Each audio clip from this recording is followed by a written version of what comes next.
Ont répondu présent cette année. Gérard Charolois, mesdames, messieurs. Ça va, Gérard? Bonjour. Chers amis, bonjour.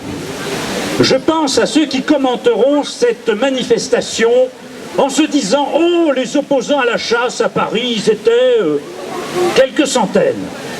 Ce qu'il faut savoir, c'est que vous êtes venus avec vos propres moyens. Et je connais des gens qui sont venus de province, de loin, à leurs frais. Alors que les lobbies qui putréfient l'État, qui altèrent la démocratie, eux, bénéficient d'argent public, d'argent détourné des caisses de l'État pour financer des cars, pour affréter des trains et amener des centaines et des centaines de militants de toute la France, ce que nous aurions pu faire si nous en avions eu les moyens financiers. Ceci pour répondre à nos détracteurs dont nous connaissons la malhonnêteté intellectuelle. Maintenant, je voudrais commencer par une bonne nouvelle, parce qu'il y en a au moins une. Écoutez bien, il meurt plus de chasseurs qu'il en naît, et il naît plus d'opposants à la chasse qu'il en meurt. Donc, avec cela, l'avenir pourrait être serein. C'est la première bonne nouvelle. Malheureusement, une nouvelle moins bonne nous attend aussi. C'est que s'il y a une conscientisation de l'opinion publique par rapport à la mort de la biodiversité et par rapport à ce qu'est l'animal, une course catastrophique s'est engagée entre d'un côté la destruction de la planète, la disparition des espèces, l'appauvrissement du vivant et cette prise de conscience. Cette prise de conscience existe, certes, mais elle est malheureusement insuffisante actuellement pour sauver la vie. La vie sur Terre, et je le dis avec gravité, la vie sur Terre est en danger. La vie des espèces, puisque nous occasionnons la 6e grande disparition de l'histoire de la planète, et à la différence des autres, cette disparition-là risque de ne pas laisser la porte ouverte à d'autres évolutions, donc à l'apparition de nouvelles espèces. Et par-delà la disparition des espèces, c'est la destinée de l'humanité elle-même qui est compromise par l'altération que nous faisons subir à la Terre. Donc il y a de quoi de ce côté-là être inquiet. Il y a de quoi être inquiet quand on mesure l'indigence de ceux qui nous gouvernent, ici et ailleurs, mais peut-être encore plus ici que partout ailleurs. Quand vous avez des ministres de l'environnement qui pensent que les petits-enfants ont peur des loups et qui donnent des autorisations de battues administratives pour faire peur aux loups dans des parcs nationaux, comme ça a failli être fait l'an passé dans le parc des Écrins, il y a de quoi être inquiet. Ils ont peut-être de la bravitude, mais ils n'ont pas beaucoup d'intelligence. Et quand je pense que l'un d'entre eux avait dit « la politique rend intelligent », j'ai de quoi être inquiet pour ces gens-là. Donc, la chasse tient toujours l'État. Elle le faisait hier, elle le fait aujourd'hui. Et vous voyez le chef de l'État, en personne, qui n'a rien de mieux à faire que de recevoir une délégation de la Fédération nationale des chasseurs. Voilà qui est important, n'est-ce pas? Ça mérite que l'on distrait le chef de l'État de son temps que l'on voudrait précieux pour recevoir un président de Fédération nationale de chasseurs en lui faisant évidemment une génuflexion et en lui disant que l'État est à sa disposition. Ça me rappelle ce qu'a dit un humoriste.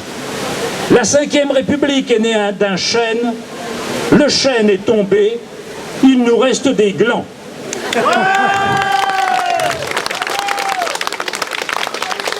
Pourquoi le président de la République, ses ministres, les parlementaires éprouvent-ils cette soumission au lobby de la chasse?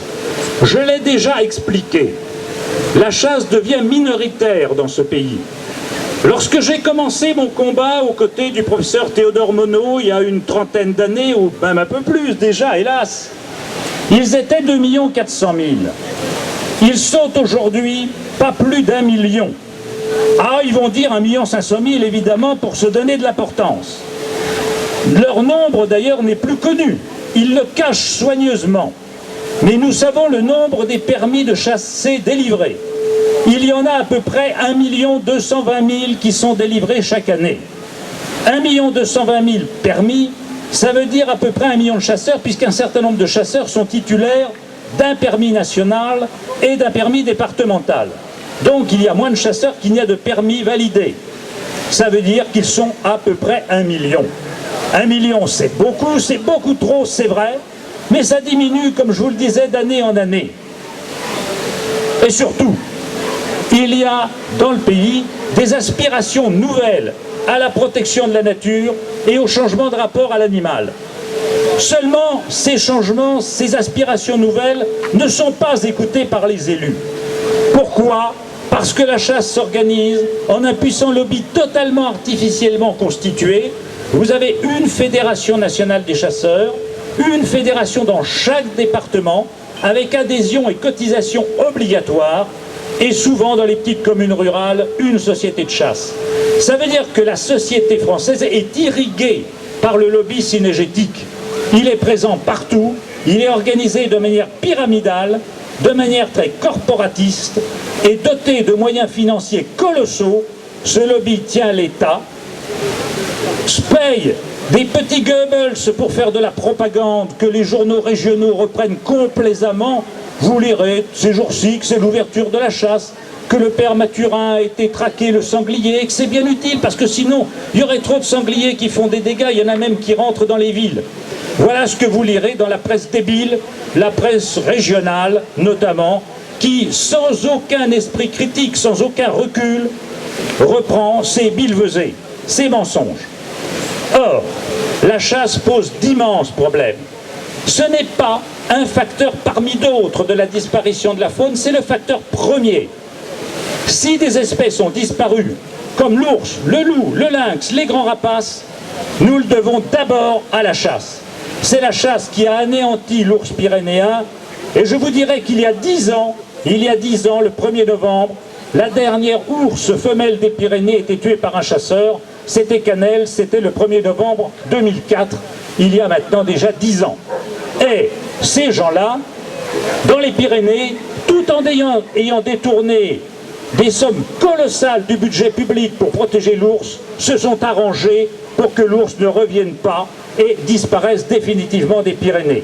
Ils s'opposent à toute mesure de réintroduction et à toute mesure de protection, comme ils combattent actuellement la présence des grands prédateurs dans nos campagnes. Je pense donc que le lobby de la chasse, c'est le lobby nuisible par excellence. Quand ils parlent de nuisibles, les nuisibles, c'est eux. Mais qu'avons-nous besoin de chasseurs, puisque nous pouvons avoir, pour réguler la faune d'une manière beaucoup plus intelligente et écologique, des prédateurs. Alors, la chasse, actuellement, qu'est-ce que c'est ? Ce n'est plus qu'un loisir, c'est une distraction. Et ça fait partie des agressions contre l'animal qui nous paraissent intolérables, parce que justement, c'est l'association immonde du plaisir d'un homme et de la souffrance d'un être vivant. L'homme, vous savez, maltraite les animaux dans bien des circonstances. On vous a parlé de l'élevage concentrationnaire, vous connaissez la vivisection, les transports sur de longues distances, les abattages, rituels ou non rituels, l'horreur des abattoirs, etc., etc. Mais dans toutes ces activités, l'homme a un prétexte, un alibi. Il veut gagner de l'argent, il veut faire avancer ses connaissances, dit-il. À la chasse, il n'y a aucun prétexte, il n'y a aucun alibi. À la chasse, on tue pour s'amuser, on tue pour se distraire. Et je rapprocherai de la chasse d'un autre phénomène qui est la tauromachie, effectivement. Parce que là aussi, dans la tauromachie, il n'y a rien. Il n'y a aucun prétexte, il n'y a aucune nécessité économique. Il n'y a que la jouissance malsaine de foules qui s'amusent à voir torturer pendant 20 minutes un animal jusqu'à ce qu'il agonise et jusqu'à ce qu'il meure dans des souffrances atroces. Donc, chasse et corrida, la mort loisir et la mort spectacle s'associent pour moi dans cette barbarie qui peuple encore nos sociétés, qui traverse nos sociétés et qui me paraît bien inquiétante. J'allais dire, cette façon de traiter les animaux est radicalement contraire à ce que nous savons aujourd'hui. Nous savons qu'il y a une unité profonde du vivant.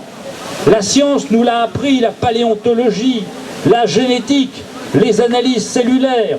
Nous savons qu'entre nous et les animaux, il y a cette parenté, il y a cette évolution. Non pas qu'il faut tout ramener et faire de l'anthropomorphisme. Chaque espèce a son propre. J'entends des fois les gens qui me disent « Mais alors vous niez le propre de l'homme ?» Non, il y a un propre de l'homme comme il y a un propre de la chouette effraie, comme il y a un propre du loup, comme il y a un propre du chat. Chaque espèce a ses spécificités. C'est vrai que notre espèce se distingue par le fait que par nos techniques et par notre science, nous avons pu faire des choses extraordinaires et parfois merveilleuses. Vous savez qu'il y a des hommes qui vont poser un satellite sur une comète. Bon, c'est le propre de l'homme. Très bien. Mais cette intelligence, ces capacités cognitives qui sont les nôtres, mettons-les au service du vivant, mettons-les au service du bien, mettons-les au service du respect d'autrui, que ce soit les humains ou que ce soit les hommes, parce que pour nous, à la Convention Vie et Nature, le combat est global. C'est l'arbre, l'animal et l'homme. C'est les trois choses réunies, c'est la défense du vivant, ce que nous appelons le biocentrisme. Donc, le biocentrisme, c'est ce combat philosophique extraordinaire auquel je vous convie. C'est le grand défi de notre temps. Est-ce que l'homme va être capable maintenant de maîtriser sa propre maîtrise sur le monde? Est-ce qu'il va être capable de tisser avec le vivant un lien nouveau, un lien qui ne soit pas celui de la destruction, de la domination, du mépris, mais un lien du respect, respect de la souffrance, respect de tout être qui est face à lui. Et ça, c'est une vérité, vous voyez, que je voudrais transcender, même au niveau moral et politique. Il y a encore, de par le monde, des peuples qui se déchirent, des peuples qui s'entretuent au nom de vieil obscurantisme, de séquelles de l'histoire, de scories qui ne devraient que disparaître. On tue encore des hommes par-delà les frontières pour des raisons qui nous paraissent absurdes. Eh bien, cette violence que l'homme dirige contre ses semblables, il la dirige chez nous contre des animaux qui ne lui ont rien fait. Il est temps de changer tout cela. Alors, vous savez qu'en Europe, cette Europe malade, cette Europe qui ne va pas bien, ces sociétés où les gens sont perdus, où ils ne savent plus où ils en sont, où ils ne croient plus à rien, dans cette Europe, se sont levées des forces nouvelles pour défendre l'animalité, pour défendre le rapport au vivant. Ces forces sont politiques. Il y a même en Allemagne et aux Pays-Bas des partis politiques qui ont réussi à faire élire des députés européens sous l'étiquette de la défense des animaux. C'est une démarche qui paraît intéressante mais qui mérite d'être globalisée. Je crois que si nous voulons faire avancer la cause du vivant, il faut en effet poser le terrain politique et voir ce qui doit être fait dans ce domaine-là. Fait contre qui? Contre personne. Fait avec tous ceux qui veulent travailler à la défense de la nature, des animaux et des hommes. Il y a, chez nos amis les Verts, des gens de qualité. Vous en avez entendu un tout à l'heure, le député européen Pascal Durand, qui a tenu des propos totalement identiques à ce que je pense. Sa pensée et la mienne sont en totale communion. Il y a aussi, au Parlement français, quelques députés verts, je pense notamment à Laurence Abeille, qui fait un travail considérable et très positif, auquel je souscris. Mais il y a aussi, et il faut le dire honnêtement, un certain nombre de parlementaires, y compris qui se réclament de l'écologie, qui se rangent du côté des chasseurs. J'ai oublié son nom et peu importe, mais je sais qu'il y a même une députée de l'Indre qui était offusquée par le fait que son parti puisse demander l'abolition de la chasse à courre et qu'a voulu retirer sa signature car ça allait lui valoir quelques ennuis du côté de la fédération. Voilà qui n'est pas digne, voilà qui n'est pas acceptable. Cette conception-là de l'écologie n'est pas la nôtre. Donc je crois qu'il y aura, dans les années qui viennent, des reclassements à faire. Mais vous savez, c'est vrai un peu pour tous les sujets. Actuellement, les partis politiques ne correspondent plus au véritable clivage de la pensée. On se rend compte sur tous les sujets, sur l'Europe, sur les questions familiales et autres. On voit bien que les courants transcendent les partis et je pense qu'on va aller vers une recomposition et qu'un jour se lèvera une force pour défendre le vivant. On ne peut pas continuer à massacrer la nature comme on le fait en France. On ne peut pas continuer à sacrifier systématiquement les intérêts écologiques aux intérêts économiques et aux fantasmes des lobbies. Alors, vous qui vous êtes levés, dites-vous bien une chose, c'est dans l'unité de nos mouvements, de nos associations, que nous pourrons avancer. Faites gagner la cause du vivant. Je compte sur vous. Vous étiez là l'an passé, vous êtes là aujourd'hui, c'est bien. Restez des militants, restez vigilants et restons unis, tous ensemble mes amis, pour dire ensemble, à bas la mort et vive la vie.